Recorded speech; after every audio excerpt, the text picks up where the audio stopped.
আসসালামু আলাইকুম ওয়া রাহমাতুল্লাহি ওয়া বারাকাতুহু।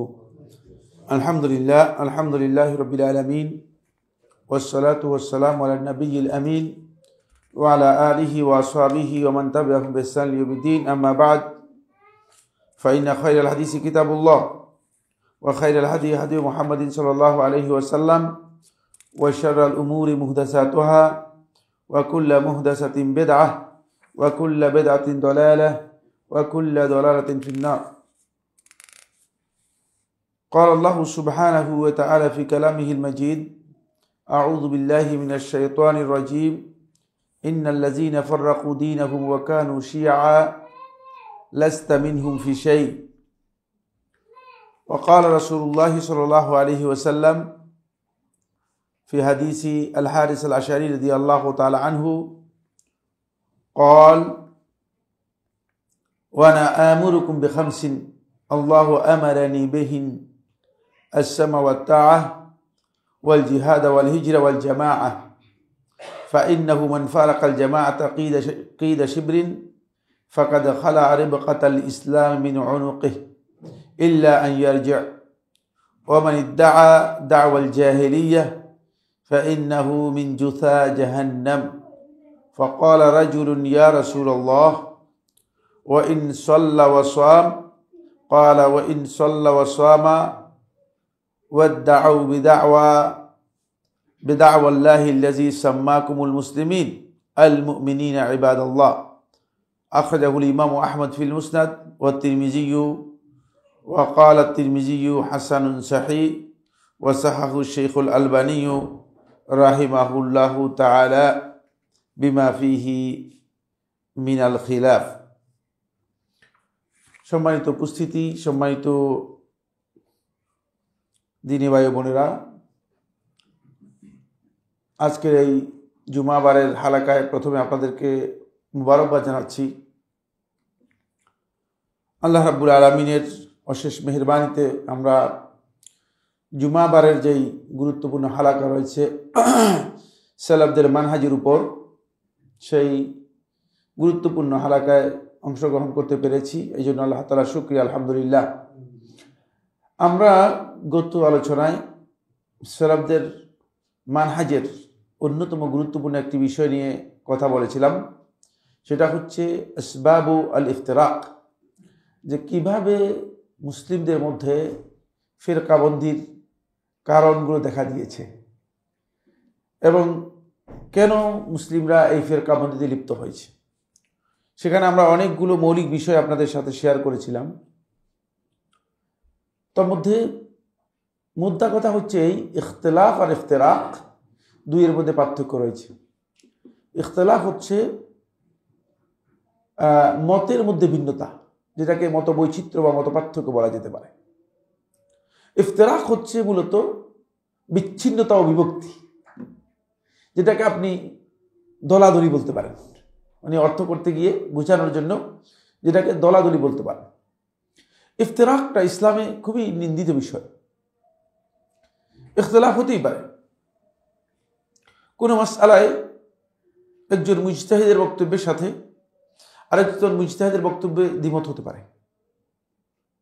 মানে কোনো কারণে যদি মুজতাহিদের বক্তব্যের মধ্যে দ্বিমত হয়, ইখতিলাফের কারণে, যেখানে ফীমা ইয়াসুগু ফীহিল ইজতিহাদ, যেখানে ইজতিহাদের অবকাশ আছে, গবেষণার অবকাশ আছে, সেক্ষেত্রে কোনোদিন বিভ্রান্তি, পথভ্রষ্টতা, অথবা কাফের হয়ে গিয়েছে অথবা ফাসিক হয়ে গেছে, এই বক্তব্য সেখানে প্রযোজ্য নয়। কিন্তু দুর্ভাগ্যের বিষয়, আমরা না জেনে, যেহেতু আমাদের আসলে একাডেমিক বিষয়গুলো খুবই ন্যারো আর চিন্তাধারা খুব কনজারভেটিভ, কমন সেন্সটাকে আমরা আনকমন করে নিয়েছি, নিজেরাই এটাকে সীমাবদ্ধ করে নিয়েছি। ফলে আমাদের নিজেদের মধ্যেই আমরা ইখতিলাফের জায়গাগুলোতে তাশাদ্দুদ, কঠোরতা অবলম্বন করা শুরু করেছি। আমার মতের বাইরে যদি কেউ মত দিয়ে থাকে, কোনো ধরনের চিন্তা ছাড়াই তারা পথভ্রষ্ট, হিদায়াতভ্রষ্ট, বিভ্রান্ত, এমন কেউ কেউ কাফেরও বলে দিচ্ছে। কোথা থেকে বলছেন? মুসলিম উম্মার প্রথম সময় থেকে আরম্ভ করে ইখতিলাফ হয়েছে, যেহেতু উম্মার মানুষগুলো ওহীর মাধ্যমে বক্তব্য দেয় না। যিনি ইজতিহাদ করেছেন তিনি কি ওহীর মাধ্যমে ইজতিহাদ করেছেন? না, তিনি তার জ্ঞান বুঝ বিবেচনার উপর নির্ভর করে ইজতিহাদ করেছেন। সুতরাং এই ধরনের হবেই। হ্যাঁ, ইফতিরাকটা আসছে কোত্থেকে? ইফতিরাক এসেছে মূলত আকীদাগত বিভক্তির কারণে। আর ইখতিলাফ এসেছে কোত্থেকে? ইখতিলাফ হচ্ছে দলিলের বুঝের কারণে। দুইটার মূল সূত্র কিন্তু ভিন্ন, দুইটার সূত্রই ভিন্ন। ইফতিরাক তৈরি হয়েছে আকীদাগত বিভ্রান্তির কারণে। আকীদাগত বিভ্রান্তি যদি থাকে তাহলে ইফতিরাক হতে বাধ্য। জাহমিয়াদের সাথে আহলুস সুন্নাহর আকীদা মিলবে না, মুরজিয়াদের সাথে আহলুস সুন্নাহর আকীদা মিলবে না, জাবরিয়াদের সাথে আহলুস সুন্নাহর আকীদা মিলবে না, কাদারিয়াদের সাথে আহলুস সুন্নাহর আকীদা মিলবে না, এভাবে। কিন্তু আপনি যখন যাবেন ফিকহের ক্ষেত্রে দেখবেন যে ফিকহি ইখতিলাফ যাদের মধ্যে আছে তাদের আকীদার মৌলিক বিষয়গুলোর মধ্যে তেমন পার্থক্য নেই। শাফি মাযহাবের আর হাম্বলি মাযহাবের দুটো ভিন্ন মাযহাবের লোক, স্কুল অফ থটের মধ্যে পার্থক্য আছে। কিন্তু শাফিদের আকীদা, হাম্বলিদের আকীদা আর মালিকিদের আকীদা এবং হানাফিদের আকীদা কোনো পার্থক্য নেই।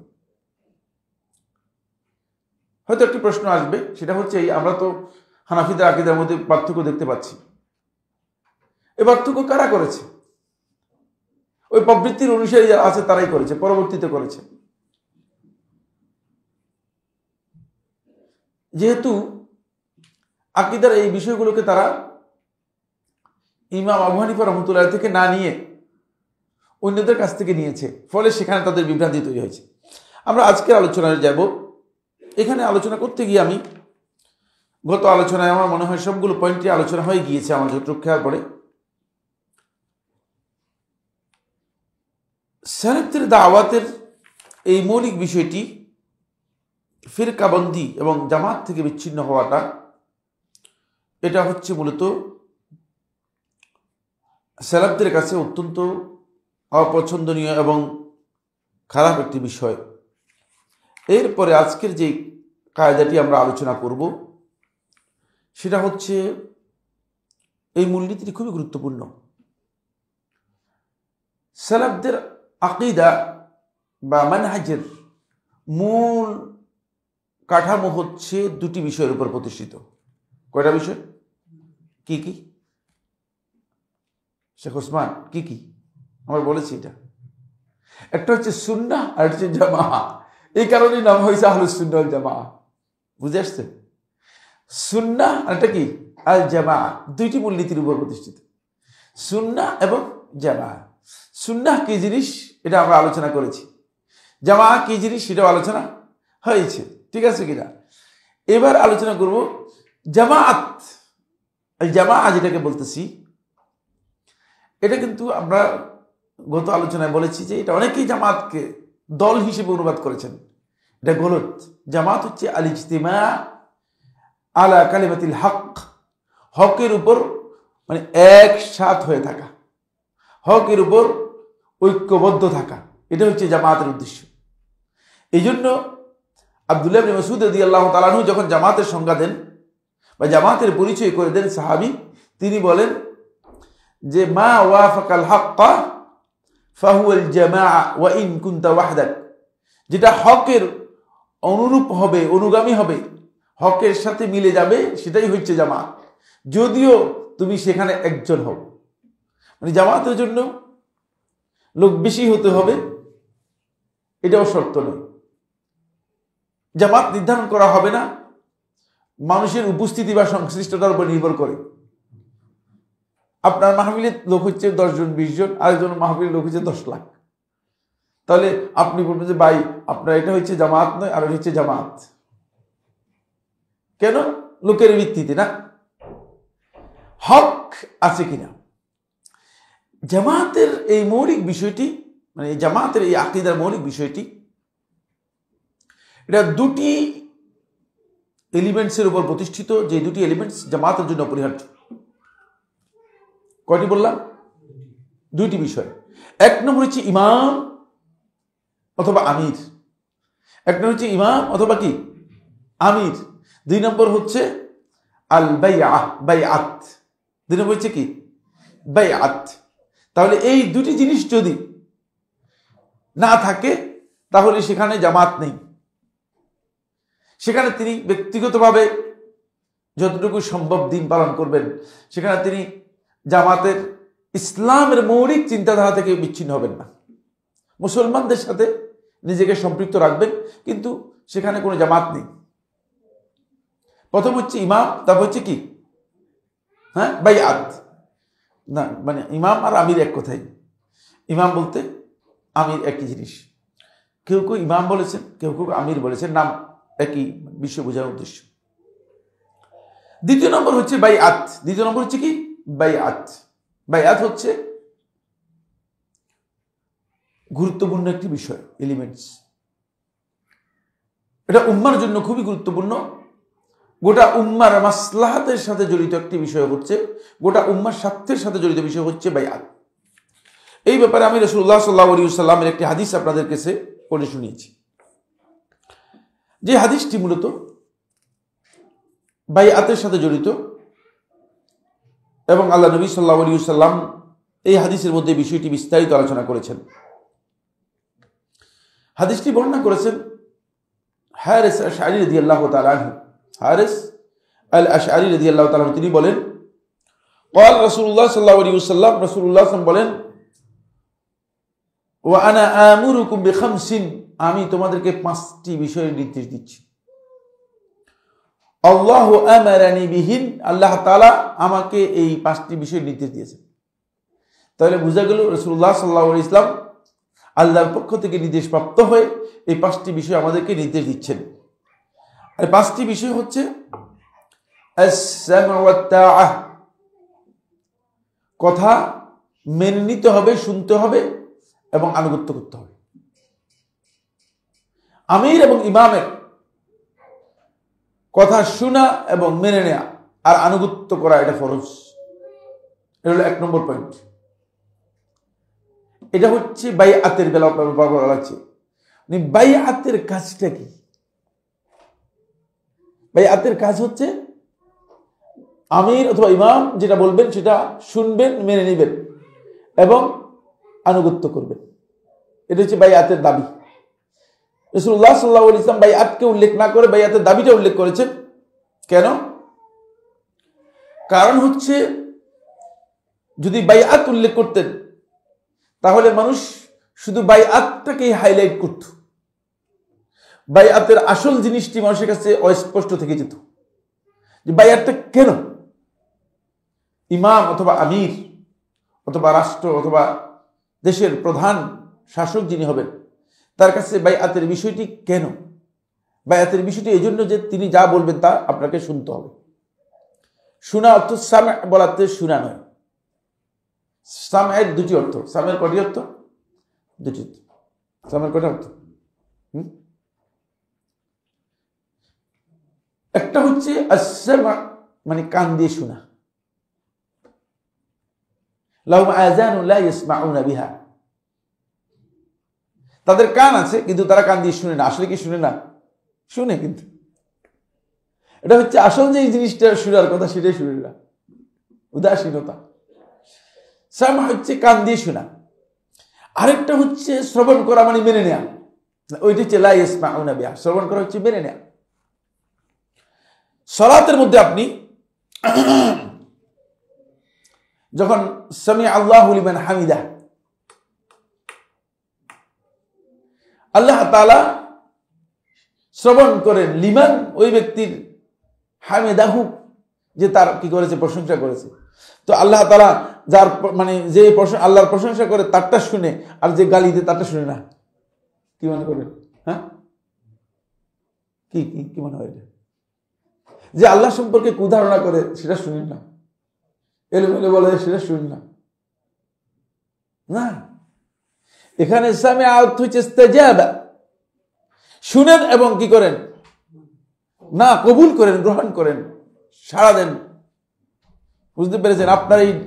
আপনি যে আল্লাহ তাআলা প্রশংসা করেছেন, এই প্রশংসাকে আল্লাহ রাব্বুল আলামিন রিসিভ করতেছেন। শুনেন তো অবশ্যই, শোনার সাথে এই অর্থ সম্পৃক্ত আছে। ইস্তেজাবা, তিনি আপনার এই কথাকে গ্রহণ করেন, কবুল করেন। এই জন্য আস-সাম'উ ওয়াত তাআ, এখানে সাম'a এর দুটি অর্থ, দুটোই প্রযোজ্য। আপনাকে যখন কথা বলা হবে, আপনি ভাই শুনছেন কিনা, বলছে শুনছি, বুঝছেন কিনা, না, মানবেন কিনা, বলছে না, তাহলে এটা শোনা হলো না, এটা শুধুমাত্র শোনা। শোনার অর্থ, এখানে শোনার অর্থ হচ্ছে শুনলাম এবং মানলাম।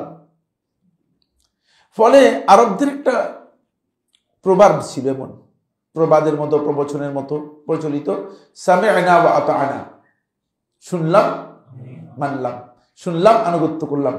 সামি'না ওয়া আতা'না, সামি'না ওয়া আতা'না, খুব ভালো করে খেয়াল করুন।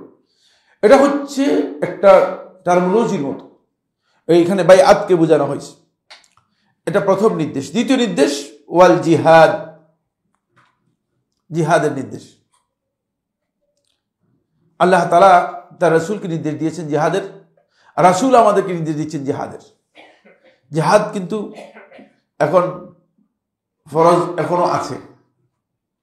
এই উম্মার লোকেরা নিজেদের দুনিয়াবী স্বার্থের জন্য, আল্লাহর ভয় অন্তরের মধ্যে না থাকার কারণে, আর মৃত্যুর ভয় তাদের অন্তরের মধ্যে প্রবল হয়ে যাওয়ার কারণে জিহাদের কথা শুনলে আস্তে আস্তে করে পিছনের দিকে চলে যায়। বুঝতে পেরেছেন না? আজকে যদি গোটা উম্মার সকলের কাছে জিহাদের এই চেতনা থাকতো, তাহলে গোটা বিশ্বের অমুসলিম যারা আছে তারা এভাবে কাঁপতে থাকতো।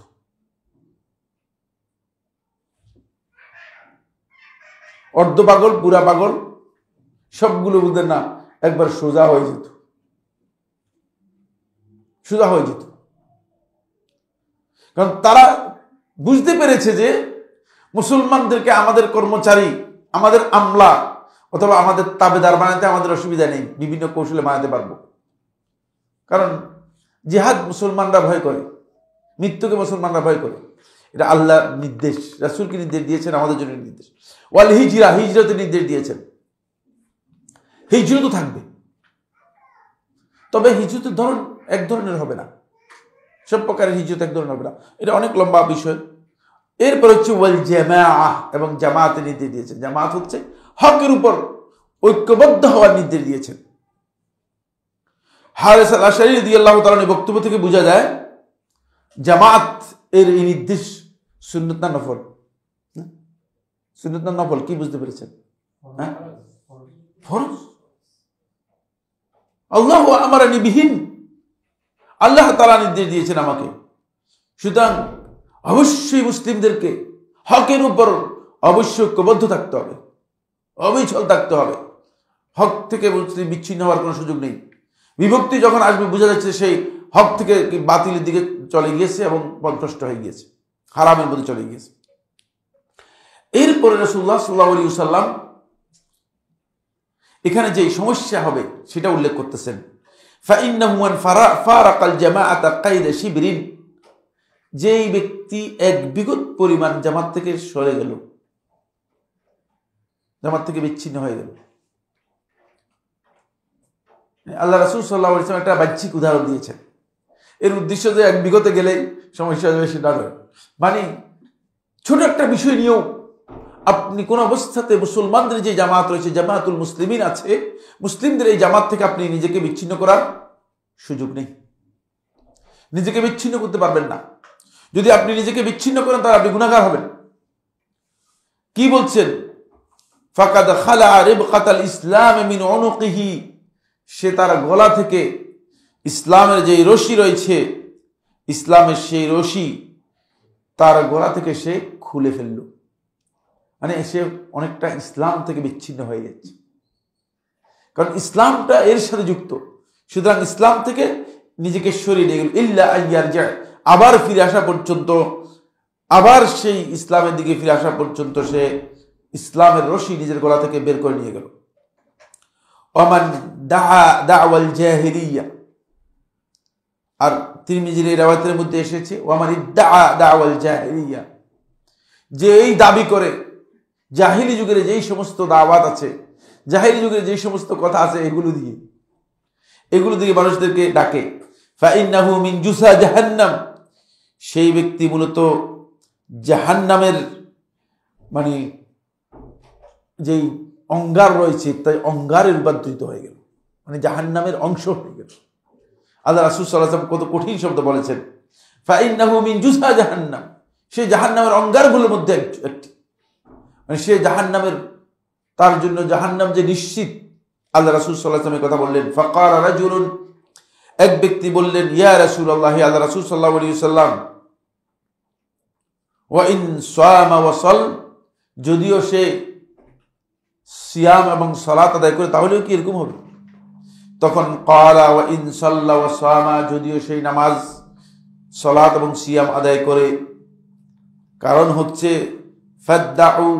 ফাদ্দাউ বিদাওয়াল্লাহিল্লাযী সাম্মাকুমুল মুসলিমিনাল মুমিনিন ইবাদাল্লাহ, আর যদিও নিজে নিজে এই দাবি করে থাকে যে আল্লাহ রাব্বুল আলামিন তাদেরকে যেই নামে ডেকেছেন, নিজেকে মুসলিম, মুমিন, আল্লাহর বান্দা সব পরিচয় দেয়, এই পরিচয় দিলেও কোনো লাভ হবে না। এই হাদিস থেকে স্পষ্ট বোঝা যায়, খুবই গুরুত্বপূর্ণ বিষয়, যে আল্লাহ রাসূল সাল্লাল্লাহু আলাইহি ওয়াসাল্লাম যে জামাতের নির্দেশ দিয়েছেন, সেই জামাতের বিষয়টি অত্যন্ত গুরুত্বপূর্ণ বিষয়। ফলে ইসলামী শরীয়তে সালাফদের অন্যতম গুরুত্বপূর্ণ মানহাজ হচ্ছে, তারা জামাতের মৌলিক যে দুটি বিষয় আছে, মৌলিক যে দুটি এলিমেন্টস আছে যার উপরে জামাত প্রতিষ্ঠিত, সেই দুটি অবশ্যই অপরিহার্য বিষয় হিসেবে মনে করে থাকে। এই বিষয়ে লেখক এভাবে বলছেন যে, ইন্নাহুম ইয়াতাকিদুনা আন্নাল বাইআতা শারঈয়্যাতা লা তাকুনু ইল্লা লিইমামিন মুসলিম। সালফে সালেহিনগণ দৃঢ় প্রত্যয়ের সাথে এই বিশ্বাস পোষণ করেন, এই আকীদা পোষণ করেন, আন্নাল বাইআতা শারঈয়্যাতা, শরীয়ত যেই বাইআতের অনুমোদন দিয়েছে, বা শরীয়তের পরিভাষায় যেটাকে বাইআত বলা হয়ে থাকে, অথবা ইসলামী শরীয়তে অনুমোদিত যে বাইআত রয়েছে, লা তাকুনু, এটা কোন অবস্থায় বৈধ হবে না, ইল্লা লিইমামিন মুসলিম, মুসলিম ইমামের জন্য ছাড়া আর কারোর জন্য বৈধ হবে না। মুসলিম শাসক ছাড়া আর কারোর জন্য বৈধ হবে না। ইমাম বলতে এখানে শাসককে বোঝানো হয়েছে, ইমাম এবং আমির বলতে শাসককে বোঝানো হয়েছে, শুধু তার জন্যই বৈধ হবে। এরপরে এটাকে নির্দিষ্ট করেছেন, বায়াহু আহলুল হাল্লি ওয়াল আকদ, যার হাতে বাইআত গ্রহণ করেছে মুসলিম উম্মার আকদ এবং হাল, যারা মুসলিম উম্মার সমস্যার সমাধান করেন এবং মুসলিম উম্মার পক্ষে যারা বিভিন্ন বিষয়ে চুক্তি সম্পাদন করেন, মানে মুসলিম উম্মার স্বার্থ নিয়ে যারা কাজ করেন, তারা যার হাতে বাইআত গ্রহণ করেছেন এমন ইমাম হতে হবে। এমন ইমাম নয় যে ইমাম নিজে নিজে ইমাম হয়ে কি মানুষদেরকে বলতেছেন আসেন আমার হাতে বাইআত হন, এমন ইমাম নয়। মুসলিম উম্মার আহলুল হাল্ল ওয়াল আকদ যারা আছে, তারা যার হাতে বাইআত গ্রহণ করেছেন তার কাছে বাইআত করতে হবে। ওয়াল আম্মাতু তাবউন লাহুম, সাধারণ পাবলিক আমরা যারা আছি, আমরা তাবউন লাহুম, আহলুল হাল্ল ওয়াল আকদ যদি বাইআত গ্রহণ করে আমরা তাদের অনুগামী হব, আমরা তাদের বাইআতের অনুসরণ করব। আমাদের জন্য আলাদা বাইআতের কোনো প্রয়োজন নেই, আলাদা প্রত্যেক ব্যক্তি গিয়ে গিয়ে বাইআত করতে হবে না। আহলুল হাল্ল ওয়াল আকদ যদি বাইআত গ্রহণ করে তাহলেই বাইআত কি হয়ে যাবে, যথেষ্ট হয়ে যাবে। এখান থেকে বোঝা যায় যে ইসলামী শরীয়তের মধ্যে ইসলামের মৌলিক বিষয় হচ্ছে, বলেছি যে জামাতের মৌলিক বিষয় হচ্ছে দুটি। কয়টি? দুটি। একটা হচ্ছে ইমাম, আর একটা হচ্ছে কি বাইআত। তাহলে ইমামের সিস্টেমটা কি হবে? আহলুল হাল্ল ওয়াল আকদের বাইআতের মাধ্যমে। ইমাম এসে হঠাৎ করে চেয়ারে বসে গিয়ে ইমাম হয়ে যাবেন না, বরং আহলুল হাল্ল ওয়াল আকদ যারা আছে তারা যখন তার হাতে বাইআত গ্রহণ করবে তখন তিনি ইমাম হবেন, তখন তিনি মুসলমানদের শাসক এবং ক্ষমতাসীন হবেন, মুসলমানদের ক্ষমতাসীন হবেন। এরপর সাধারণ পাবলিক যখন দেখবে যে আহলুল হাল্ল ওয়াল আকদ যারা আছেন তারা সবাই কি করেছেন, বাইআত নিয়েছেন, সাধারণ পাবলিক তাদের বাইআতের সাথে একত্র ঘোষণা করবে। এর মাধ্যমে মূলত ইমামের বাইআতটা সাব্যস্ত হবে, ইমামের বাইআতটা সাব্যস্ত। আসুন বাইআতের এই বিষয়ে আল্লাহ রাব্বুল আলামিন কোরআনে কারীমে সূরা আন-নিসার 59 নম্বর আয়াতের মধ্যে ইঙ্গিত দিয়েছেন, ইয়া আইয়ুহাল্লাযীনা আমানু, হে ঈমানদারগণ, আতিউল্লাহ ওয়া আতিউর রাসূল, তোমরা আল্লাহর আনুগত্য করো, রাসূলের আনুগত্য করো, ওয়া উলিল আমরি মিনকুম, আর তোমাদের মধ্যে যারা কর্তৃত্বশীল তাদের আনুগত্য করো। উলুল আমর হচ্ছে তারা যারা আপনাকে কোনো কাজের নির্দেশ দেওয়ার মতো ক্ষমতা রাখে। এই কথাটা বুঝতে খুব সহজ। আমর কাকে বলা হয়? আদেশ, অর্ডার। আমরের পরিচয় মানে ইসলামী ফিকহের মধ্যে এভাবে পরিচয় দেওয়া হয়েছে যে একজন ব্যক্তি কাউকে কোনো নির্দেশ দিবে আলা সাবিলিল ইস্তি'লা, নিজেকে তার থেকে উপরে ক্ষমতাসীন মনে করে। কারণ আমি যদি আপনাকে নির্দেশ দিই, এটা অনুরোধ হবে, নির্দেশ না। কারণ আপনি স্ট্যাটাস সমান। তো আমি যদি বলি যে ভাই এই কাজটা করেন, তাহলে এটা কি হবে? নির্দেশ হবে না, এটা অনুরোধ হবে। নির্দেশ তিনি দিতে পারবেন যিনি কোনো কর্তৃত্ব রাখেন, যাকে কোনো না কোনো কর্তৃত্ব দেয়া হয়েছে। যেমন পরিবারের কর্তা পিতা, তিনি নির্দেশ দিতে পারবেন। সমাজে যদি কোনো ব্যক্তি কর্তা হন, তাহলে তিনি নির্দেশ দিতে পারবেন। ঠিক অনুরূপভাবে রাষ্ট্রের দায়িত্ব যার উপর বর্তাবে হবে, তিনি নির্দেশ দিতে পারবেন। কিন্তু কেউ যদি নির্দেশ দেওয়ার মতো কোনো ক্ষমতা নেই, শুধুমাত্র অনুরোধ করতে পারে, তাহলে তিনি উলিল আমর হবেন না। এটা হচ্ছে উলুল আমরের প্রথম ব্যাখ্যা। উলুল আমর নিয়ে অনেক লম্বা বক্তব্য রয়েছে। উলুল আমরের ক্ষেত্রে একদল আলেম ইয়াদের তাফসীরের মধ্যে বলেছেন, উলামা যারা আছেন তারাও উলুল আমরের অন্তর্ভুক্ত হবে। উলামারা ইলমের কারণে উলুল আমর। কারণ আপনি যদি দিন পালন করতে চান, ইলম ছাড়া দিন পালন করতে পারবেন কিনা? অসম্ভব। সুতরাং দ্বীনের ক্ষেত্রে আপনি ইলমের জন্য আপনাকে আলেমদের কাছে আসতে হবে। আলেমদের কাছে এসে আলেমদেরকে জিজ্ঞেস করতে হবে যে এই বিষয়ের হুকুম কি। এখন আপনি যদি বলেন যে না, আলেমে বললে আমি মানি না, তাহলে আপনি কি দিন পালন করতে পারবেন? কারণ আপনি তো পড়েন নাই, আপনি তো জানেন না। না বলে আমি আলেমদের কথা শুনবো না, তাহলে আপনি উলুল আমরের এই বিধানটা আপনি লঙ্ঘন করলেন। দুই দিক থেকে উলুল আমর করা হয়েছে। এটা হচ্ছে ইলমের কারণে তাদেরকে আনুগত্যের একটা মানদণ্ডে নেওয়া হয়েছে। ইলমের যদি সেখানে ইলম না থাকে, তাহলে আনুগত্য নেই। আরেকটা হচ্ছে হুকুম, ক্ষমতার কারণে তাদেরকে আনুগত্য দেওয়া হয়েছে। ক্ষমতা দেওয়ার মতো, হুকুম দেওয়ার মতো যখন তাদের সামর্থ্য থাকবে, তখন তাদের আনুগত্য করতে হবে। এটা আল্লাহর পক্ষ থেকে নির্দেশ, ফরজ করে দেওয়া হয়েছে। কেন ফরজ করেছেন আল্লাহ সুবহানাহু ওয়া তাআলা? কারণ হচ্ছে আল্লাহ এবং তার রাসূলের আনুগত্যের সাথে এই আনুগত্যটা একেবারেই যুক্ত। অন্যথায় মুসলমানদের মাসলাহাত বিনষ্ট হয়ে যাবে। কারণ একটা দেশে যদি মুসলিমরা সরকার ছাড়া, সরকার বলতে ইমামকে বোঝাচ্ছি, খেয়াল রাখেন, এবং সরকারের আনুগত্য বাইআত ছাড়া যদি একটা দেশে মুসলিমরা থাকে, তাহলে ওই দেশের মুসলিমরা দাঙ্গা হাঙ্গামা, হত্যা, রাহাজানি, যত প্রকারের ক্রাইম আছে সবটাই করবে। কারণ সেখানে কোনো নিয়ন্ত্রণ থাকবে না, কোনো নিয়ন্ত্রণ থাকবে না। এই জন্য শেখুল ইসলাম ইবনে তাইমিয়া রাহমাতুল্লাহ আলাইহি মজমু ফতোয়ার মধ্যে উল্লেখ করেন, তিনি বলেন যে এক রাত্র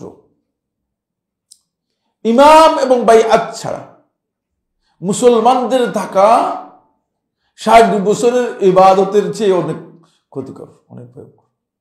60 বছর ইবাদত করে আপনি এটা অর্জন করতে পারবেন না। কারণ মুসলমানদের মাসলাহাতের সাথে জড়িত। আপনি দেখেন, যদি সরকার ছাড়া দেশটা থাকে, তাহলে দেশটা টিকবে কিনা? হ্যাঁ, কোন অবস্থায় টিকবে? মানুষ একজন আরেকজনকে খেয়ে শেষ করে ফেলবে, ব্যাপকভাবে একদল আরেকদলকে হত্যা করে শেষ করে ফেলবে। এখন সরকার একটু নমনীয় ভাব হওয়ার কারণে কি অবস্থা দাঁড়াচ্ছে, কি অবস্থা দাঁড়াচ্ছে দেশে? কারণ হলো মানুষ শক্তের ভক্ত, নরমের জম।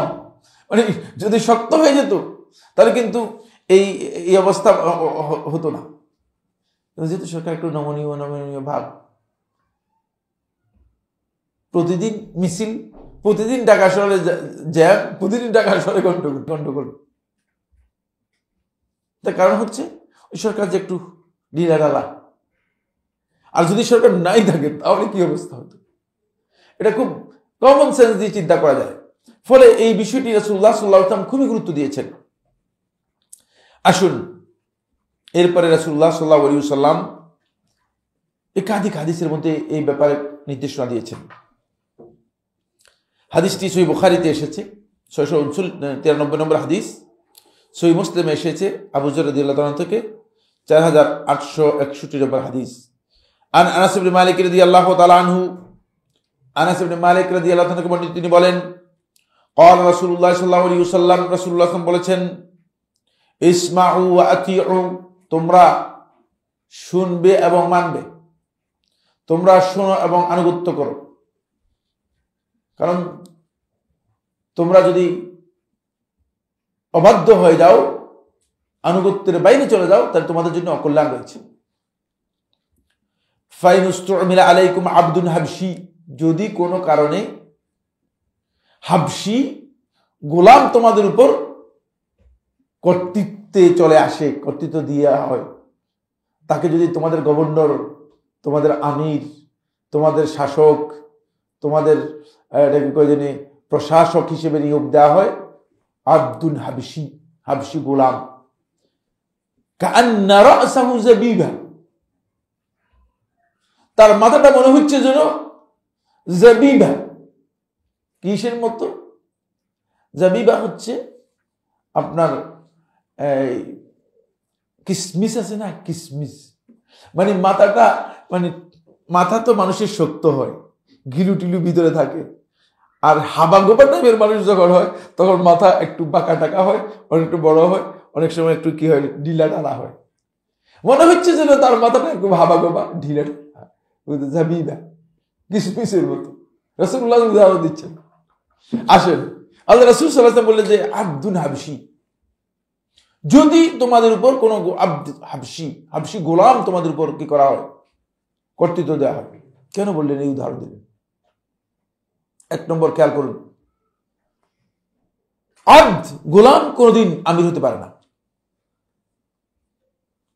গোলামের ইমামত জায়েজ নেই। গোলামের ইমামত কি জায়েজ নেই। যেমনি ভাবে নারী কোনদিন ইমাম হতে পারবে না, নারী ইমামত কি নেই। যদি আপনারা ভোট দিয়ে করেন আর কি, বুঝলেন না, আপনারা মুসলিম হওয়ার কারণে করেন, যদি মুসলিম না হয়, যদি ইসলামের অনুসারী হতেন তাহলে করতেন না। নারী কোনদিন কি হবে না ইমাম, ইমামতের যোগ্যতা নারীর ইসলাম দেয় নেই। যেমনি ভাবে গোলামের ইমামতের যোগ্যতা ইসলাম দেয় নেই, ইমামতের যোগ্যতা গোলামের নেই। এরপরে রাসূলুল্লাহ সাল্লাল্লাহু আলাইহি ওয়াসাল্লাম আব্দুল হাবশি, স্বাভাবিকভাবেই মানুষ যখন একজনকে দায়িত্ব দেয় অথবা একজনকে নিজেদের নেতা বানায়, একটু দেখে শুনে বিশ্রী, অপছন্দনীয় এরকম লোককে নেতা কেউ বানায় না। বুঝতে পেরেছে? বলছে ভাই নেতার একটা সাইজ আছে না। হাবশি গোলাম দেখতে বিশ্রী এবং কালো। রাসূলুল্লাহ সাল্লাল্লাহু আলাইহি ওয়াসাল্লাম বলছেন যে তোমরা মানে কালো মানুষ দেখলে এমনি পছন্দ করবে না, তারপরেও যদি তোমাদের উপরে এই কালো একজন গোলাম কোনো কারণে কর্তৃত্ব পেয়ে যায়, তাহলে তার কথা শুনতে হবে, তার কথা মানতে হবে। এখান থেকে বোঝা যায় যে মুসলিমরা এই আনুগত্যের ব্যাপারে আল্লাহর পক্ষ থেকে এমনভাবে নির্দেশিত হয়েছে, যদি কোনো কারণে ইসলাম যে বাইলজ দিয়েছে, যে সিস্টেম দিয়েছে, এই সিস্টেম লঙ্ঘন করে গোলাম পর্যন্ত ক্ষমতা এসে যায়, তাহলে গোলাম এ কথা বলার সুযোগ নেই যে গোলামকে সরাও না, গোলামের কথা আমরা মানবো না, গোলামের কথা আমরা মানবো না, আমরা গোলামের আনুগত্য করবো না, এর বৈধতা নেই। তাহলে মুসলিম উম্মার ক্ষতি হয়ে যাবে। উম্মার মানে মধ্যে রক্ত প্রবাহিত হবে, অপ্রয়োজনীয় উম্মার রক্ত প্রবাহিত হবে। এই জন্য রাসূলুল্লাহ সাল্লাল্লাহু আলাইহি ওয়াসাল্লাম বলেছেন, তবে এই যে শুনবেন এবং মানবেন, এই যে আনুগত্য করবেন এবং নির্দেশ মেনে নেবেন, এটা কতক্ষণ পর্যন্ত? মা আকামা ফীকুম কিতাবাল্লাহ, যতদিন পর্যন্ত, যতক্ষণ পর্যন্ত আকামা ফীকুম কিতাবাল্লাহ, তোমাদের মধ্যে আল্লাহর কিতাব কায়েম রাখবে, অর্থাৎ তোমাদের কিতাব আল্লাহ বলতে হুকমুল্লাহ, আল্লাহর হুকুম ঠিক রাখবে। আল্লাহর হুকুমের বাইরে তার মন গড়া হুকুম দিলে সেটা কি হবে না? গ্রহণযোগ্য হবে না। মা আকামু আও মা আকামা ফিকুম কিতাব আল্লাহ, সহিহ বুখারী হাদিস থেকে বোঝা যায় এই আনুগত্য এবং শোনা এবং মেনে নেওয়া দুটেই মুকাইয়াদ, কন্ডিশনাল। কন্ডিশনটা হচ্ছে এই যে আনুগত্য করতে হবে যতক্ষণ পর্যন্ত আল্লাহর হুকুম কি করবে, বাস্তবায়ন করবে, আল্লাহর হুকুম অনুযায়ী আপনাকে নির্দেশ দিবে। আল্লাহর হুকুমের বাইরে মন গড়া নিজের হুকুম জারি করে দিবে, আর আপনি বলবেন যে না এটা মেনে নিব, এটা ইসলামে নেই, মেনে নেওয়ার কোনো সুযোগ নেই, এখানে মেনে নেওয়ার কোনো সুযোগ নেই, আল্লাহর হুকুমের বাইরে যাওয়ার কোনো সুযোগ নেই। এই জন্য রাসূলুল্লাহ সাল্লাল্লাহু আলাইহি ওয়াসাল্লাম এটি কি করেছেন? স্পষ্ট করে দিয়েছেন। এই হাদিস থেকে গুরুত্বপূর্ণ একটি বিষয় রয়ে গিয়েছে, সেটা হচ্ছে এই, কোনো কারণে যদি মুসলমানদের উপর যার কর্তৃত্ব করার ক্ষমতা নাই, কে সেটাকে নারী, যদি নারী এসে যায় তাহলেও কিন্তু মুসলিমদের জন্য যদি সে আল্লাহর কিতাব বাস্তবায়ন করে, আল্লাহর কিতাবের ইকামত করে, তাহলে তার আনুগত্য করতে হবে। সেখানে এর বাইরে যেতে পারবেন না, আনুগত্যের বাইরে যেতে পারবেন না। কিন্তু আল্লাহর কিতাবের এই বিষয়টি সত্য, এখানে খেয়াল রাখতে হবে। নিজের মন গড়া, নিজের তৈরি করা আল্লাহর কিতাব বাদ দিয়ে যদি হুকুম মানুষের মধ্যে চালু করে দেয়, সেই হুকুম মানুষ মেনে নিতে বাধ্য নয়। মানব রচিত কোনো বিধান মানুষ মেনে নিতে বাধ্য নয়। আমরা এই হাদিস নয়, সবগুলো হাদিসের মধ্যেই আল্লাহ রাসূল সাল্লাল্লাহু আলাইহি ওয়াসাল্লাম এই কথা ক্লিয়ার করেছেন। আসেন সামনের বক্তব্য, বাইআতের ব্যাপারে রাসূলুল্লাহ সাল্লাল্লাহু আলাইহি ওয়াসাল্লাম আরেকটি বক্তব্য দিয়েছেন। এটাও বুখারী ও মুসলিমের হাদিস। সহিহ বুখারী 3455 আর সহিহ মুসলিম 4879 নম্বর হাদিস। আবু হুরায়রা রাদিয়াল্লাহু আনহু বর্ণনা করেন, তিনি বলেন রাসূলুল্লাহ সাল্লাল্লাহু আলাইহি ওয়াসাল্লাম ইরশাদ করেছেন, কানাত বানু ইসরাঈল তাসুসুম আম্বিয়াউহুম, বনি ইসরাঈলের নেতৃত্ব দিত, তাসুসুহুম এখান থেকে সিয়াসা মানে বনি ইসরাঈলের পলিসি মেক করত, তাদের নেতৃত্ব দিত, তাদের রাজনৈতিক বিষয়গুলো সমাধান দিত কে? আম্বিয়াউহুম, তাদের নবীরা। মাঝখানে কোনো থার্ড পারসন ছিল না, নবীদের মাধ্যমেই হতো সবটা। কার মাধ্যমে হতো? নবীদের মাধ্যমে। তাহলে মানে আমরা যখন মানে মোল্লা মৌলবীরা মনে করতেছি যে পার্লামেন্টে গেলে মনে হয় উজু নষ্ট হয়ে যাবে, ব্যাপারটা এমন কিনা? উজু নষ্ট হওয়ার কোনো কারণ নেই, এটা সহিহ বুখারী ও মুসলিমের হাদিস। উজু নষ্ট হবে না, না বুঝে কথা বললেই যা হয়। নবীরা এই কর্তৃত্ব করতেন, নবীদের দায়িত্ব ছিল, রাজনীতি নবীদের অংশ, নবীদের দায়িত্ব। তাসুসুমুল আম্বিয়া, রাসূলুল্লাহ সাল্লাল্লাহু আলাইহি ওয়াসাল্লাম বলতেছেন, এটা আমাদের বক্তব্য নয়। কুল্লামা হালাকা নাবিয়্যুন খালাফাহু নবী, যখন কোন একজন নবী মারা যেত তার স্থলাভিষিক্ত আরেকজন নবী হতো, মাঝখানে আর অন্য কোনো ব্যক্তি আসতো না। আল্লাহ রাব্বুল আলামিন বনী ইসরাইল পুরোটাকে এভাবে চালিয়েছেন। যেহেতু এই উম্মতে আর নবী আসবে না, এই কারণে এই উম্মতের জন্য বিধান চেঞ্জ হয়ে গিয়েছে। এই উম্মতে কি আসবে না? নবী আসবে না। কুল্লামা হালাকা নাবিয়্যুন, যখনই কোনো নবী কি হতো মারা যেত, খালাফাহু নবী, আরেকজন নবী তার স্থলাভিষিক্ত হতো। ওয়া ইন্নাহু লা নাবিয়্যা বা'দি, আর তোমরা ভালো করে জেনে রাখো আমার পরে কোনো নবী হবে না। যেহেতু তিনি শেষ নবী, তিনি শেষ রাসূল, তাহলে আমার পরে যদি নবী না হয় কি করবা? ওয়া সাতাকুনু খুলাফা ফাতাকসুর, আর আমার পরে খলিফারা আসবে, স্থলাভিষিক্ত হবে, একজন আরেকজনের স্থলাভিষিক্ত হবে, খলিফা হবে। এই হাদিস থেকে বোঝা যায় যে খোলাফা, রাসূলুল্লাহ সাল্লাল্লাহু আলাইহি ওয়াসাল্লাম বলেছেন সাতাকুনু খুলাফা, যে আমার পরে যারা আমার এই রীতি, এই মানহাজকে ফলো করে রাষ্ট্র পরিচালনা করবে, তারা আমার খলিফা হিসেবে বিবেচিত হবে। এই হাদিস থেকে এটা বোঝা যায়। তবে অন্য হাদিসে রাসূলুল্লাহ সাল্লাল্লাহু আলাইহি ওয়াসাল্লাম সেটাকে ডিফাইন করে দিয়েছেন, ওয়াল খিলাফাতু মিন বা'দি 30 আমান, আর খেলাফত আমার পরে 30 বছর। রাসূলুল্লাহ সাল্লাল্লাহু আলাইহি ওয়াসাল্লাম বলেছেন যে এই খেলাফতটা আল্লাহ রাসূলের আলা মিনহাজি নবুওয়া, নবী সাল্লাল্লাহু আলাইহি ওয়াসাল্লাম মিনহাজ, নবী সাল্লাল্লাহু আলাইহি ওয়াসাল্লামের তরিকা অনুযায়ী এটা 30 বছরের মধ্যে ছিল। এরপরে এর মধ্যে আস্তে করে ফিহি দুখুল, এর মধ্যে কিছু মিশ্রণ ঢুকে গেছে, স্বার্থ ঢুকে গেছে। স্বাভাবিক কথাই, কারণ আপনি যখন বিশাল একটা ক্ষমতায় থাকবেন, কোনো না কোনোভাবে কিছু জিনিস ঢুকে যাবেই। মানুষ তো দুর্বল প্রকৃতির মানুষ। ফলে ওয়াসাতাকুনু খুলাফা ফাতাকসুর, অনেক হবে। ক্বালু ফামা তা'মুরুনা, সাহাবায়ে কেরাম প্রশ্ন করলেন, হে আল্লাহর রাসূল সাল্লাল্লাহু আলাইহি ওয়াসাল্লাম, আমাদেরকে কি নির্দেশ দেন আপনি? ক্বালা, রাসূলুল্লাহ সাল্লাল্লাহু আলাইহি ওয়াসাল্লাম বলেন, ফু বাইআতাল আউয়াল ফাল আউয়াল, প্রথম তারপরে জন, এইভাবে তোমরা তাদের বাইআতটাকে পরিপূর্ণ করবে। তাদের বাইআতের ব্যাপারে তোমরা তোমাদের সব কিছু কি করবে? আদায় করে দিবে, হক আদায় করবে, বাইআতটা সম্পূর্ণ করবে, পরিপূর্ণ করবে। ওয়া আতুহুম হাক্কাহুম, তাদেরকে তাদের হক দিয়ে দিবে, তাদের যে হক তোমাদের উপর আছে সেটা তাদেরকে দেবে। রাসূলুল্লাহ সাল্লাল্লাহু আলাইহি ওয়াসাল্লাম বলতেছেন, ফা ইন্নাল্লাহা সাইলুহুম আম্মাস্তারআহুম, আর আল্লাহ তাআলা তাদেরকে প্রশ্ন করবেন, আল্লাহ তাআলা তাদের কাছ থেকে জবাব নেবেন। আম্মাস্তারআহুম, তাদেরকে আল্লাহ তাআলা যাদের কর্তৃত্ব দিয়েছেন তাদের ব্যাপারে। সুতরাং তারা যদি কোনো কারণে তোমাদের উপর জুলুম করে, তারা যদি তোমাদের কোনো হক নষ্ট করে, অথবা তোমাদের কোনো হক যেটা তোমাদেরকে দেয়া দরকার ছিল সেটা যদি তারা না দেয়, তাহলে সেটার ব্যাপারে তারা আল্লাহর কাছে জবাবদিহি করবে। কিন্তু তোমরা তাদেরকে তাদের হকটুকু দিয়ে দিবে। তাদের হক কি? আমাদের তাদের হক কি? আসসামু ওয়াত তাআ, ওই শোনা এবং আনুগত্য করা, শোনা এবং আনুগত্য করা। তাদের হকটা মানে আমাদেরকে দিতে হবে, কারণ তাদের সাথে আমাদের আর কোনো কিছুই নেই, লেনদেন হচ্ছে একটাই, সেটা হচ্ছে আসসামু ওয়াত তাআ।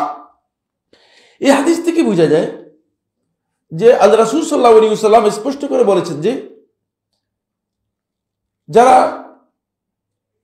মুসলিমদের কর্তৃত্ব গ্রহণ করবে সেটাকে আপনি খেলাফত নাম দিতে পারেন, ইমারত নাম দিতে পারেন, অথবা সুলতানাত নাম দিতে পারেন, যেই নাম দেন না কেন, যে ব্যক্তি মুসলিমদের কর্তৃত্ব লাভ করবে সে যদি আল্লাহর বিধানের সাথে সাংঘর্ষিক নিজের বিধান মানুষের উপর জারি না করে, তাহলে মুসলিমগণ তাদেরকে তাদের হকটুকু আদায় করে দিবে, যদিও তারা জালেম হয়।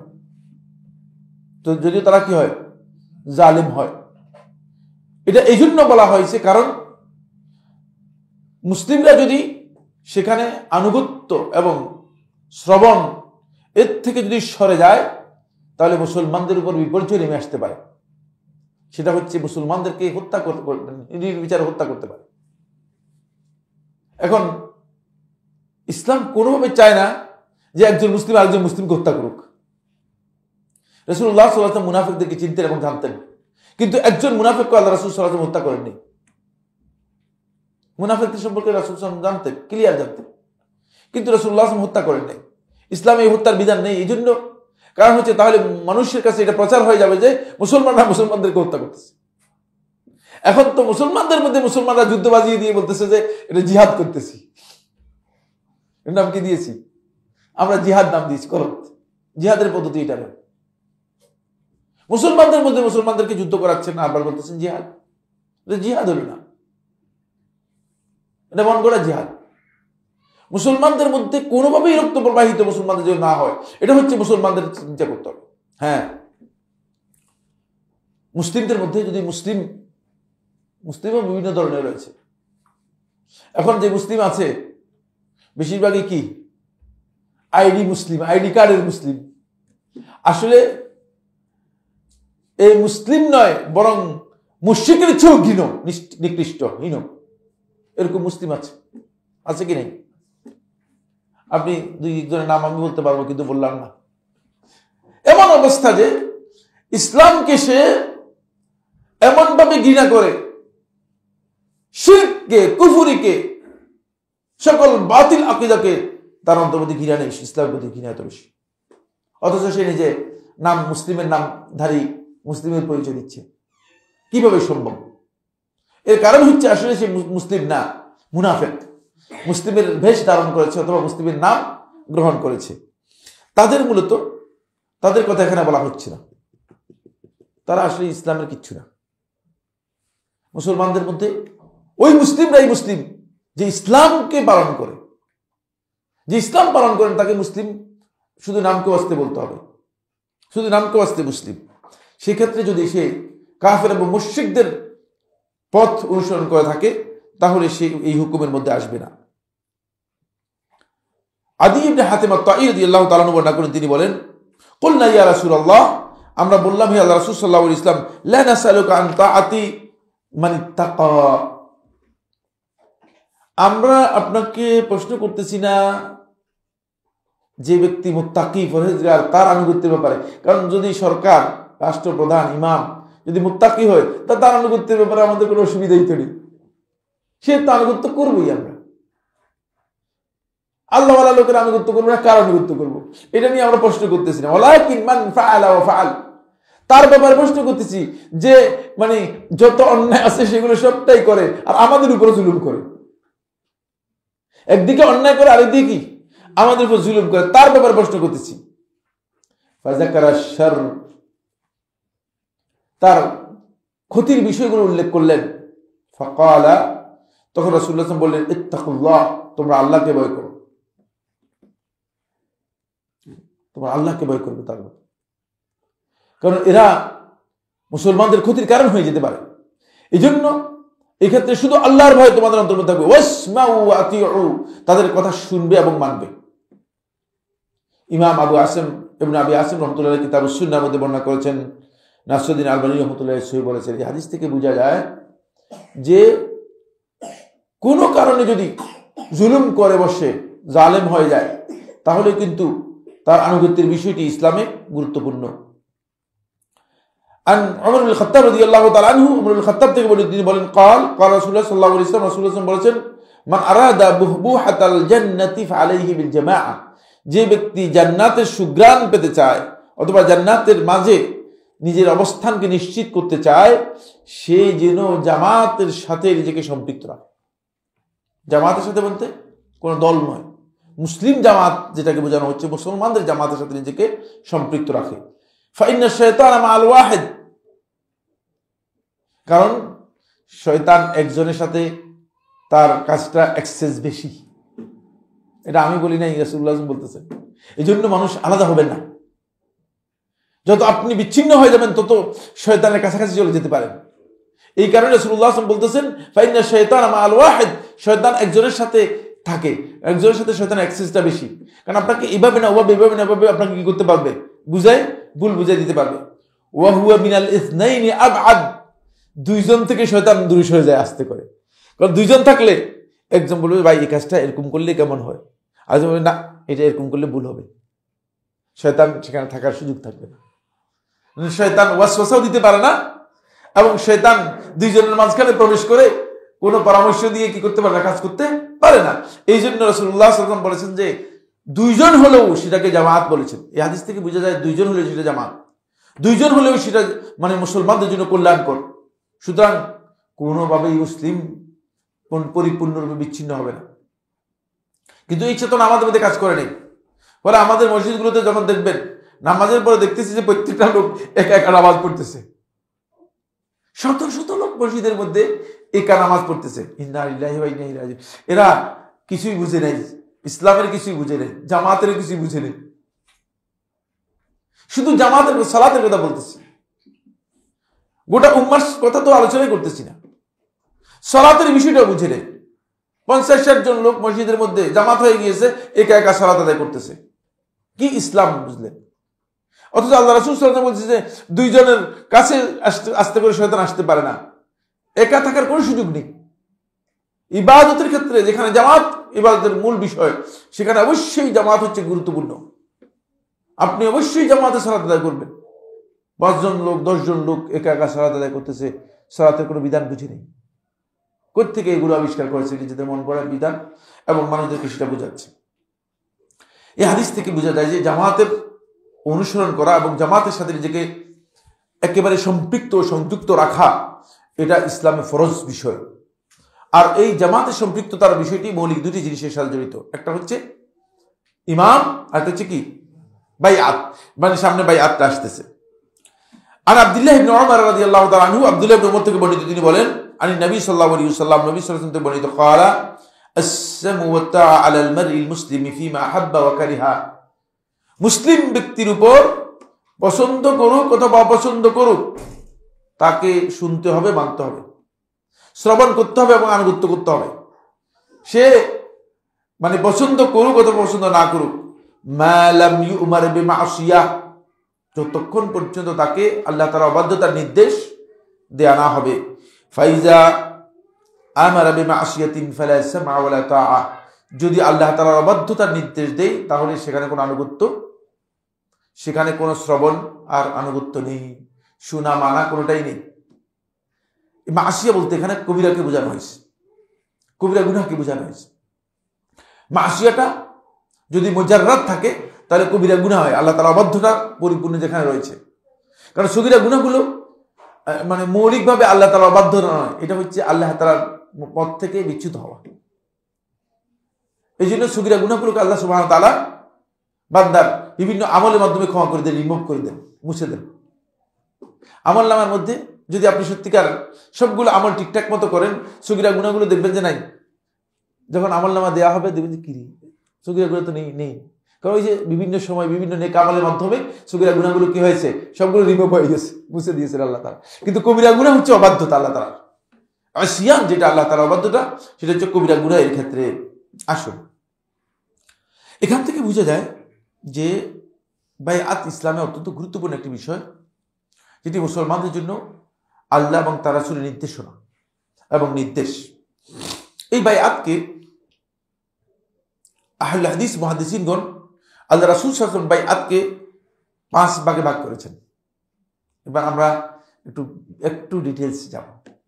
1 নম্বর যে বিষয়টি সেটা হলো এই আল বাইআতু আলাল ইসলাম। রাসূলুল্লাহ সাল্লাল্লাহু আলাইহি ওয়াসাল্লাম ইসলামের উপর বাইআত নিতেন। সাহাবায়ে কেরামদের যখন ইসলাম গ্রহণ করত তখন আল্লাহ রাসূল সাল্লাল্লাহু আলাইহি ওয়াসাল্লাম তাদের বাইআত নিতেন। উবাদা ইবনে সামিত রাদিয়াল্লাহু আনহু বর্ণনা করেন, সহিহ মুসলিমের রাওয়ায়াতের মধ্যে এসেছে, আমরা আল্লাহ রাসূল সাল্লাল্লাহু আলাইহি ওয়াসাল্লামের কাছে বাইআত গ্রহণ করলাম। আল্লাহ রাসূল সাল্লাল্লাহু আলাইহি ওয়াসাল্লাম আমাদেরকে বাইআতের কতগুলো এজেন্ডা বলে দিলেন, এই এজেন্ডা, এই ক্ষেত্রে তোমরা বাইআত নেবে। তারপরে এই একটি বাইআতের অংশ ছিল ওয়া নুসহা লিকুল্লি মুসলিম, আর প্রত্যেক মুসলমানদের জন্য তোমরা নসিহত করবে, কল্যাণকামী হবে। এটাও বাইআতের একটা এজেন্ডা, বাইআতের একটা এজেন্ডা। কোন ব্যক্তি যদি তার অন্তরের মধ্যে মুসলমানদের কল্যাণ তার অন্তরের মধ্যে না থাকে, মুসলমানদের প্রতি ঘৃণা বিদ্বেষ অথবা মুসলমানদের প্রতি তার যদি ক্ষতি করার কোনো উদ্দেশ্য থাকে, তাহলে সেই ব্যক্তি মূলত ইসলামের বাইআত থেকে খারিজ হয়ে যাবে। ইসলামের বাইআত তার ঠিক নেই। অবশ্যই মুসলিমদের জন্য, আপনি কমনলি মুসলিমদের জন্য, আমার সাথে হয়তো কোনো কারণে আপনার শত্রুতা থাকতে পারে, ব্যক্তিগত কারণ থাকতে পারে, অথবা কোনো অপছন্দনীয় বিষয় থাকতে পারে, আরেকজনের সাথে কোনো অপছন্দনীয় বিষয় থাকতে পারে, কিন্তু ইসলামের সাথে আপনার কি থাকতে পারবে না? শত্রুতার জায়গা নেই। ইসলামের সাথে শত্রুতার কোনো জায়গা নেই, এটা খেয়াল রাখতে হবে। এই জন্য রাসূলুল্লাহ সাল্লাল্লাহু আলাইহি ওয়াসাল্লাম আল বাইআতু আলাল ইসলাম নিয়েছেন, ইসলামের উপর রাসূলুল্লাহ সাল্লাল্লাহু আলাইহি ওয়াসাল্লাম বাইআত নিয়েছেন। যেহেতু আল্লাহ নবী সাল্লাল্লাহু আলাইহি ওয়াসাল্লাম ইসলামের এই দাওয়াতটা রাসূলুল্লাহ সাল্লাল্লাহু আলাইহি ওয়াসাল্লাম নিয়েছেন, রাসূলুল্লাহ সাল্লাল্লাহু আলাইহি ওয়াসাল্লাম এই দাওয়াতের উপর সাহাবায়ে কেরামদেরকে বাইআত নিয়েছেন এই জন্য যাতে করে সাহাবায়ে কেরাম এই বিষয়ের উপর দৃঢ়প্রত্যয়ী হয়। আব্দুল্লাহ ইবনে আব্বাস রাদিয়াল্লাহু তাআলা আসলেন, এসে বললেন, আল্লাহ রাসূল সাল্লাল্লাহু আলাইহি ওয়াসাল্লাম আপনি আপনার হাত বাড়ান, আমি আপনার হাতে বাইআত গ্রহণ করব। মুসনাদ আহমদ হাদিস, আমি আপনার হাতে বাইআত গ্রহণ করব। রাসূলুল্লাহ হাত বাড়ালেন, ইবনে আব্বাস রাদিয়াল্লাহু তাআলা আনহু হাত গুটিয়ে রাখলেন, হাত দিলেন না। রাসূলুল্লাহ সাল্লাল্লাহু আলাইহি ওয়াসাল্লাম একটু মানে কেমন কেমন মনে করলেন, এই বললো বাইআত গ্রহণ করবে। রাসূলুল্লাহ সাল্লাল্লাহু আলাইহি ওয়াসাল্লাম যখন বাইআত নিতেন, হাতের উপর হাত দিয়ে বাইআত নিতেন। এ কেমন? রাসূলুল্লাহ সাল্লাল্লাহু আলাইহি ওয়াসাল্লাম বললেন যে আলা তুবাইয়া আমর, আমর তুমি কি বাইআত গ্রহণ করবে না? বললেন হ্যাঁ আল্লাহ রাসূল সাল্লাল্লাহু আলাইহি ওয়াসাল্লাম আপনার হাত দেন, আমি বাইআত গ্রহণ করব। রাসূলুল্লাহ সাল্লাল্লাহু আলাইহি ওয়াসাল্লাম আবার হাত দিলেন, আমরুল আস রাদিয়াল্লাহু আনহু হাত গুটিয়ে দিলেন। রাসূলুল্লাহ সাল্লাল্লাহু আলাইহি ওয়াসাল্লাম কেমন মনে করলেন, জিজ্ঞেস করলেন যে আমর তুমি কি বাইআত গ্রহণ করবে না? বলে হ্যাঁ আল্লাহ রাসূল সাল্লাল্লাহু আলাইহি ওয়াসাল্লাম আমি বাইআত গ্রহণ করব। ওয়ালাকিন উরিদু আন আশতারিত, ওয়ালাকিন উরিদু আন আশতারিত, আমি চাচ্ছি যে একটা কন্ডিশন দিতে চাই আপনি বাইআতের সাথে। রাসূলুল্লাহ সাল্লাল্লাহু আলাইহি ওয়াসাল্লাম আশতারিত, কি কন্ডিশন দিবা? তখন বলে যে আল্লাহ রাসূল সাল্লাল্লাহু আলাইহি ওয়াসাল্লাম ইসলাম গ্রহণ, এই যে আজকে আপনার হাতে ইসলাম গ্রহণ করলাম বা করব, ইসলাম গ্রহণ করার আগে আমি যে কত অন্যায় করেছি, কত গুনাহ করেছি, মানে আমি শর্ত করতেছি আল্লাহ তাআলা যদি এগুলো ক্ষমা করে দেয় তাহলে আমি ইসলাম গ্রহণ করবো, নাহলে তো আমি বায়াত নিয়ে লাভ নেই আপনার। তখন রাসূলুল্লাহ বলেন, আমা তাআলাম ইয়া আমর, হে আমর তুমি কি জানো না, ইন্নাল ইসলাম ইয়াহদিমু মা কানা ক্বাবলাহু, ইসলাম গ্রহণ করার সাথে সাথেই ইসলামের আগের যত গুনাহ আছে সবগুলো গুনাহকে আল্লাহ রাব্বুল আলামিন পরিপূর্ণরূপে মিটিয়ে দেন, মুছে দেন। তুমি তো জানো না এটা, এজন্য তুমি শর্ত করতে আসছো। এজন্য ইবাদতগুলোর মধ্যে আল্লাহ সুবহানাহু ওয়া তাআলা কিছু ইবাদত এমন ভাবে করেছেন যে ইবাদতগুলো আপনার সবকিছুকে মুছে দেবে। সগীরা কবিরা যত গুনাহ আছে সবগুলোকে মুছে দেবে। তোর মধ্যে একটি গুরুত্বপূর্ণ ইবাদত হচ্ছে হজ। তওবা লাগবে না, কবিরা গুনাহ পর্যন্ত মাফ হয়ে যাবে। হজের মাধ্যমে কবিরা গুনাহ মাফ হয়ে যাবে। মানে এই ধরনের ইবাদত পূর্ববর্তী যতগুলো গুনাহ আছে সগীরা হোক কবিরা হোক সবটাকে আল্লাহ রাব্বুল আলামিন কি করে দিবেন, ক্ষমা করে দিবেন। এই কারণে রাসূলুল্লাহ সাল্লাল্লাহু আলাইহি ওয়াসাল্লাম, যেহেতু ইসলাম এমন একটি বিষয় যে বিষয়ে আল্লাহর বান্দাকে নতুন করে আল্লাহর বান্দা হওয়ার জন্য সহযোগিতা করে, রাসূলুল্লাহ সাল্লাল্লাহু আলাইহি ওয়াসাল্লাম এই জন্য বাইআত নিতেন। রাসূলুল্লাহ সাল্লাল্লাহু আলাইহি ওয়াসাল্লাম বাইআত নিতেন। আসেন একটু সামনে পরে এই বিষয় সম্পর্কে আবার কথা বলবো। 2 নম্বর, আমার হাতে সময় নেই, আমি চলে যেতে হবে। 2 নম্বর হচ্ছে আল বাইআতু আলা নুসরাতি ওয়াল মানা। আল বাইআতু আলা নুসরাতি ওয়াল মানা, সাহায্য এবং প্রতিরক্ষার জন্য বাইআত গ্রহণ করা। রাসূলুল্লাহ সাল্লাল্লাহু আলাইহি ওয়াসাল্লাম আপনারা জানেন হিজরতের আগে আল্লাহ নবী সাল্লাল্লাহু আলাইহি ওয়াসাল্লাম আকাবাতে 2টি বাইআত গ্রহণ করেছিলেন, ঠিক না? প্রথম বাইআত, দ্বিতীয় বাইআত। প্রথম বাইআতের নাম কি কে বলতে পারবে? এখানে আমাদের এখানে সিরার উপর কমপ্লিট কোর্স শেষ হয়েছে একটা। হ্যাঁ, প্রথম বাইআতটার কি বৈশিষ্ট্য ছিল বা কি নাম ছিল? হ্যাঁ, বাইআত আকাবার প্রথম বাইআতের কি নাম ছিল, কি বৈশিষ্ট্য ছিল? হ্যাঁ,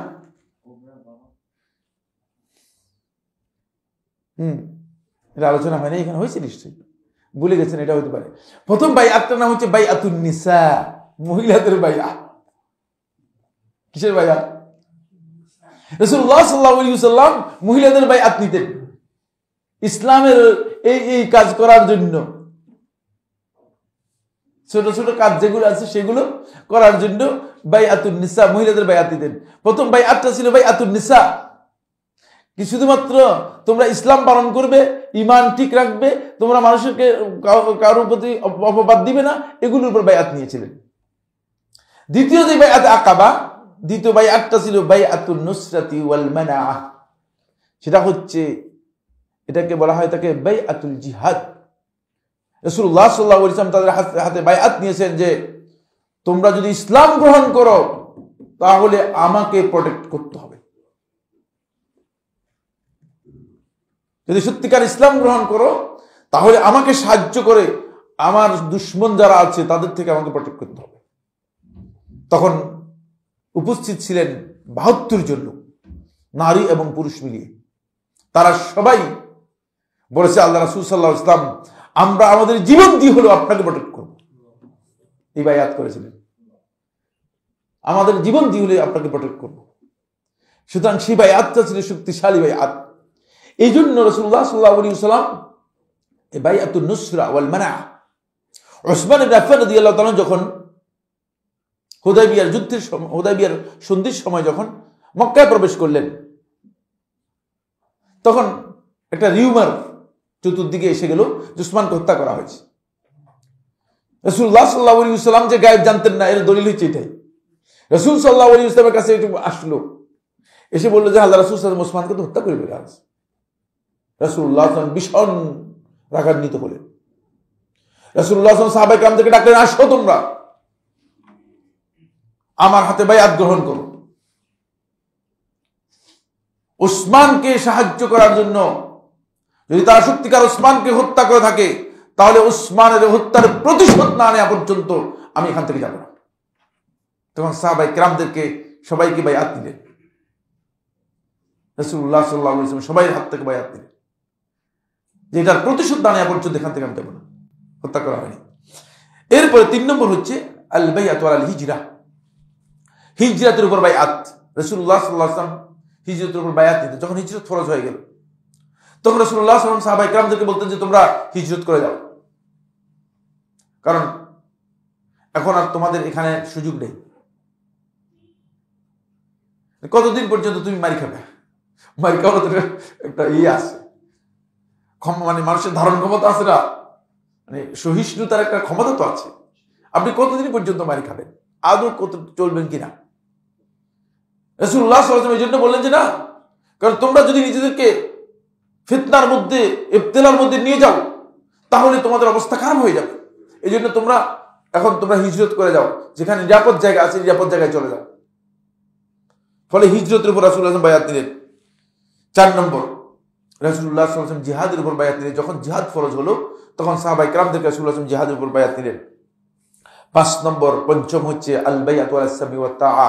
রাসূলুল্লাহ সাল্লাল্লাহু আলাইহি ওয়াসাল্লাম যখন মদিনার সমাজ, এটাকে মাদানী সমাজ বলা হয় থাকে, যেটা মুসলিম রাষ্ট্রের ভিত্তি, মুসলিম রাষ্ট্রের ভিত্তি, ওই মাদানী সমাজ যেটা আল মুজতামা আল মাদানী, ওই মুসলিম রাষ্ট্রের যে মাদানী সোসাইটি যেটা হয়েছে, ওই সোসাইটিতে রাসূলুল্লাহ সাল্লাল্লাহু আলাইহি ওয়াসাল্লাম সর্বপ্রথম যখন ওই সোসাইটির মূল দায়িত্ব রাসূলুল্লাহ সাল্লাল্লাহু আলাইহি ওয়াসাল্লামের উপর আসলো, তিনি প্রধান, তিনি ইমাম, তখন রাসূলুল্লাহ সাল্লাল্লাহু আলাইহি ওয়াসাল্লাম বাইআত নিলেন আস-সামি ওয়াত তাআ, আনুগত্যের এবং শ্রবণের।